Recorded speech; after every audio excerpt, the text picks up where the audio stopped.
নমস্কার সবাইকে। জিকে এনসাইক্লোপিডিয়ার একটি নতুন ভিডিওতে আপনাদের সবাইকে স্বাগত। আজকের ভিডিওটিতে 28টি রাজ্যের বিস্তারিত আলোচনা থাকবে, অর্থাৎ যে 28টি যে আমাদের রাজ্য রয়েছে তার সাথে কেন্দ্রশাসিত অঞ্চল রয়েছে, তার বিভিন্ন রাজ্যের গুরুত্বপূর্ণ সব বিষয়ে আজকের ভিডিওতে থাকবে। আজকে তো 28টি রাজ্য এবং 8টি কেন্দ্রশাসিত অঞ্চল কভার করা সম্ভব নয় একটি ভিডিওতে, তার জন্য পরবর্তীতেও আরও ভিডিও আসবে, আপনারা সাথে থাকবেন এবং অবশ্যই এই ভিডিওটি সবার সাথে শেয়ার করে দেবেন। শুরু করা যাক আজকের ভিডিওটি।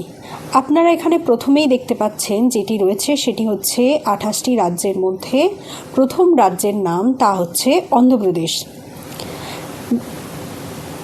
তার রাজধানী হচ্ছে অমরাবতী। প্রতিষ্ঠা সাল 1 নভেম্বর 1956। প্রধান ভাষা হচ্ছে তেলেগু এবং এর সাথে যেটি রয়েছে সেটি ভাষার ভিত্তিতে গঠিত ভারতের প্রথম রাজ্য হলো অন্ধ্রপ্রদেশ। প্রচুর পরিমাণে ধান উৎপাদিত হওয়ায় একে ভারতের চালের ঝুড়ি বা ধানের বাটি বলা হয়।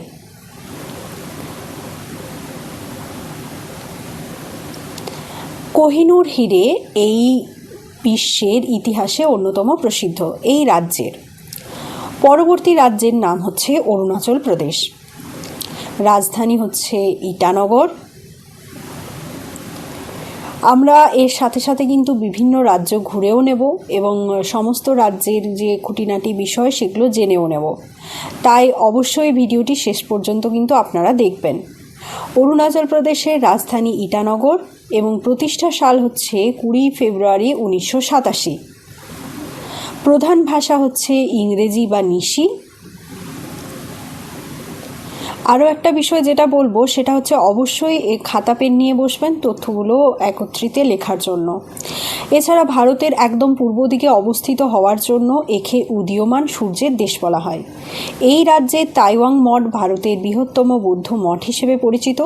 প্রাকৃতিক সৌন্দর্যের কারণে একে ভারতের অর্কিড স্টেটও বলা হয়ে থাকে। এই ছিল অরুণাচল প্রদেশ যে রাজ্য আমাদের, তার সম্বন্ধীয় তথ্য। পরের রাজ্যে যাওয়া যাক, তার হচ্ছে নাম অসম। রাজধানী দিসপুর। প্রতিষ্ঠা সাল 26 জানুয়ারি 1950। প্রধান ভাষা হচ্ছে অসমিয়া। বিশ্ববিখ্যাত কাজিরাঙ্গা জাতীয় উদ্যান এই রাজ্যেই অবস্থিত। এখানে কিন্তু প্রশ্ন হতে পারে যে কাজিরাঙ্গা জাতীয় উদ্যান কোন রাজ্যে অবস্থিত, তখন কিন্তু উত্তর হবে অসম রাজ্যে। অসমের কামাখ্যা মন্দির হিন্দু ধর্মাবলম্বীদের কাছে এক বিশেষ তীর্থস্থান। এছাড়া চা উৎপাদনে রয়েছে। পরবর্তী রাজ্যের নাম বিহার। বিহার আমরা সবাই জানি প্রতিবেশী রাজ্য। রাজধানী হচ্ছে পাটনা। প্রতিষ্ঠার সাল 26 জানুয়ারি 1950। প্রধান ভাষা কিন্তু হিন্দি। ভারতের প্রাচীন শিক্ষা কেন্দ্র নালন্দা বিশ্ববিদ্যালয় এই রাজ্যে অবস্থিত। গৌতম বুদ্ধ এই রাজ্যের বোধগয়ায় সিদ্ধিলাভ করেছিলেন বলে এটি বৌদ্ধদের প্রধান তীর্থস্থান। জনসংখ্যার ঘনত্বের বিচারে ভারতের অন্যতম অগ্রগণ্য রাজ্য হচ্ছে বিহার। ঘনত্বের বিচারে কিন্তু এটা মনে রাখবেন। পরবর্তী রাজ্যের নাম হচ্ছে ছত্তিশগড়।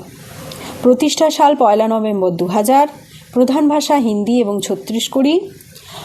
মধ্যপ্রদেশ রাজ্য ভেঙে প্রশাসনিক সুবিধার জন্য এই রাজ্য গঠিত হয়েছিল।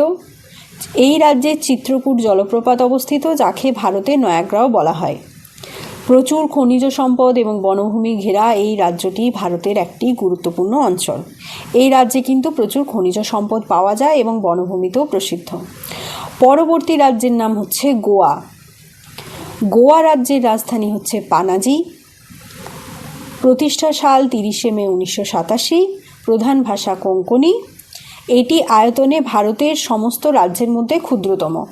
বিষয়টা কিন্তু অবশ্যই মনে রাখবেন, এটি কিন্তু ক্ষুদ্রতম রাজ্য। 1961 সাল পর্যন্ত এটি পর্তুগিজ শাসনের অধীনে ছিল। সুন্দর সমুদ্র সৈকত এবং পর্যটন কেন্দ্রের জন্য গোয়া সারা বিশ্বে সমাদৃত। পরবর্তী রাজ্যের নাম গুজরাট।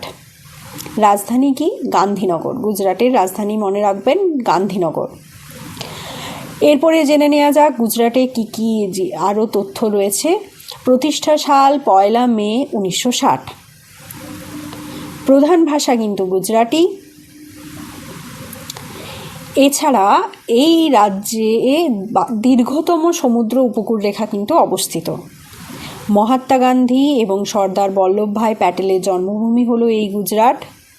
গির জাতীয় উদ্যান এশীয় সিংহদের একমাত্র প্রাকৃতিক বাসস্থান হিসেবে পরিচিত কিন্তু এই গুজরাটেই, এটা কিন্তু মনে রাখবেন।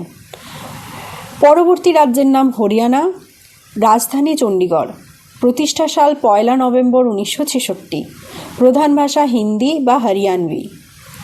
মহাভারতের বিখ্যাত কুরুক্ষেত্র যুদ্ধের ময়দান এই রাজ্যে অবস্থিত। দুগ্ধ উৎপাদনের প্রাচুর্যের কারণে একে ভারতের দুধের বালতি বলা হয়। কৃষি ও পশুপালনে এই রাজ্যটি অন্যতম উন্নত রাজ্য। পরবর্তী রাজ্যে যাওয়া যাক, এরপরে আর দেখে নিয়ে যাক পরবর্তী রাজ্য কি আছে। পরবর্তী রাজ্য হচ্ছে হিমাচল প্রদেশ। হিমাচল প্রদেশ পাহাড় ঘেরা একটি সুন্দর রাজ্য, যার রাজধানী সিমলা, প্রতিষ্ঠা সাল 25 জানুয়ারি 1971, প্রধান ভাষা হিন্দি বা পাহাড়ি। হিমালয়ের কোলে অবস্থিত এই রাজ্যটিকে আপেলের রাজ্য বলা হয়। এই রাজ্যের ধর্মশালা হলো তিব্বতী ধর্মগুরু দলাই লামার বর্তমান বাসস্থান। ধর্মশালা কিন্তু একটি জায়গার নাম। এটি ভারতের অন্যতম জনপ্রিয় হিল স্টেশন। পরবর্তী রাজ্যের নাম ঝাড়খণ্ড, রাজধানী রাঁচি এবং প্রতিষ্ঠা সাল হচ্ছে 15 নভেম্বর 2000। প্রধান ভাষা হিন্দি। এখানে কিন্তু প্রচুর পরিমাণে কয়লা পাওয়া যায়, যার জন্য একে ভারতের রুড়ো বলা হয়। এটি আগে বিহার রাজ্যের অংশ ছিল, 2000 সালে পৃথক হয়। বিখ্যাত ক্রিকেটার মহেন্দ্র সিং ধোনির শহর হলো এই রাঁচি। পরবর্তী রাজ্যের নাম কর্ণাটক। কর্ণাটকের রাজধানীর নাম বেঙ্গালুরু, প্রতিষ্ঠা সাল 1 নভেম্বর 1956। প্রধান ভাষা হচ্ছে কন্নড়। রাজধানী বেঙ্গালুরু শহরটি ভারতের সিলিকন ভ্যালি নামে পরিচিত। কফি উৎপাদনে ভারতের এটি প্রথম স্থান অধিকার করেছে। ঐতিহাসিক হাম্পি এবং মহীশূর প্রাসাদ এই রাজ্যের প্রধান আকর্ষণ। আপনারা যারা আমার হোয়াটসঅ্যাপ গ্রুপে আছেন তাদেরকে আমি কিন্তু এই পিডিএফটি শেয়ার করে দেব। পরবর্তী রাজ্যের নাম কেরালা, রাজধানী তিরুবনন্তপুরম, প্রতিষ্ঠা সাল 1 নভেম্বর 1956। প্রধান ভাষা মালয়ালম।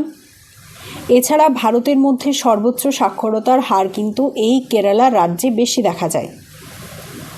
প্রাকৃতিক সৌন্দর্যের কারণে এই রাজ্যকে ঈশ্বরের নিজের দেশ বলা হয়। কেরালা ভারতের অন্যতম প্রধান মশলা উৎপাদনকারী রাজ্য হিসেবে পরিচিত। এছাড়া কেরালায় কিন্তু সেক্স রেশিও অনেক বেশি। 2011 সালে সেন্সাস অনুযায়ী কেরালায় সেক্স যে রেশিও সেটা কিন্তু 1084 জনের প্রতি 1000 জন প্রতি 1084 জন মহিলা। এটা কিন্তু আপনারা মনে রাখবেন। এটা কিন্তু 2011 সালে সেন্সাস অনুযায়ী তথ্য। এরপরে আবার 2027 সালে আমাদের সেন্সাস আসতে চলেছে, অর্থাৎ সেন্সাস হতে চলেছে আমাদের খুব শীঘ্রই। আমরা এর পরবর্তী তথ্যও পেয়ে যাব।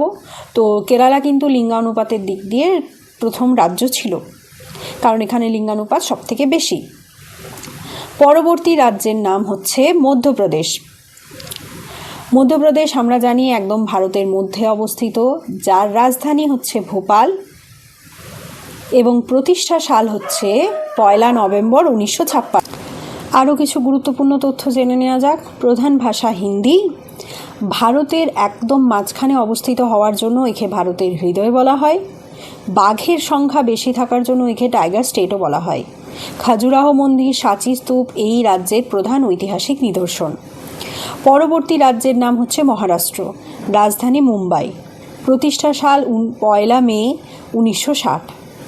মহারাষ্ট্রের প্রধান ভাষা কিন্তু মারাঠি, আমরা অনেকেই জানি।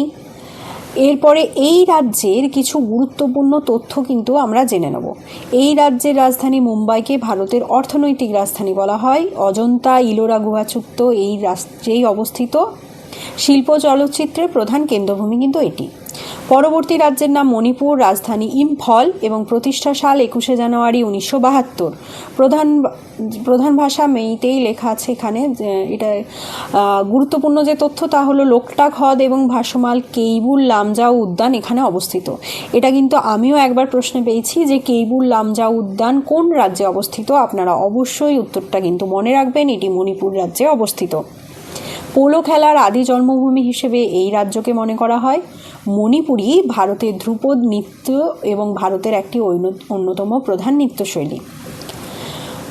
পরবর্তী রাজ্যের নাম মেঘালয়, রাজধানী শিলং, প্রতিষ্ঠা 21শে জানুয়ারি 1972, প্রধান ভাষা খাসি, গারো, ইংরেজি এবং সর্বাধিক বৃষ্টিপাত স্থান হওয়া মৌসিনরাম এই রাজ্যে অবস্থিত। প্রাকৃতিক সৌন্দর্যের কারণে শিলং শহরকে প্রাচ্যের স্কটল্যান্ড বলা হয়। এখানে মেঘেদের অবাধ বিচরণ দেখা যায় বলে একে মেঘের আলোয় বলা হয়। পরবর্তী রাজ্যের নাম হচ্ছে মিজোরাম এবং আজ মিজোরাম অবধি আমরা আলোচনা করব। পরবর্তী যে সমস্ত রাজ্যগুলি রয়েছে তা অন্য ভিডিওতে আলোচনা করব। মিজোরামের রাজধানী হচ্ছে আইজল। প্রতিষ্ঠা সাল 20 ফেব্রুয়ারি 1987। প্রধান ভাষা মিজো বা ইংরেজি। সাক্ষরতার দিক থেকে মিজোরাম কিন্তু ভারতের অন্যতম শীর্ষস্থানীয় অঞ্চল। এখন কিন্তু মিজোরামে 100% সাক্ষর যুক্ত লোক রয়েছে, অর্থাৎ মিজোরামের সমস্ত জনবসতিই কিন্তু সাক্ষর। রাজ্যের বাস নৃত্য, চেরাও নৃত্য সারা বিশ্বে বিখ্যাত এবং ভারতের একটি দক্ষিণ পূর্ব প্রান্তে অবস্থিত একটি পাহাড়ি অঞ্চল। তো আজ এই পর্যন্তই। পরবর্তী আরও একটি ভিডিওতে আমরা ভারতের যে বাকি রাজ্যগুলি রয়েছে সে সম্বন্ধীয় আলোচনা করব। ভিডিওটি অবশ্যই সবার মধ্যে শেয়ার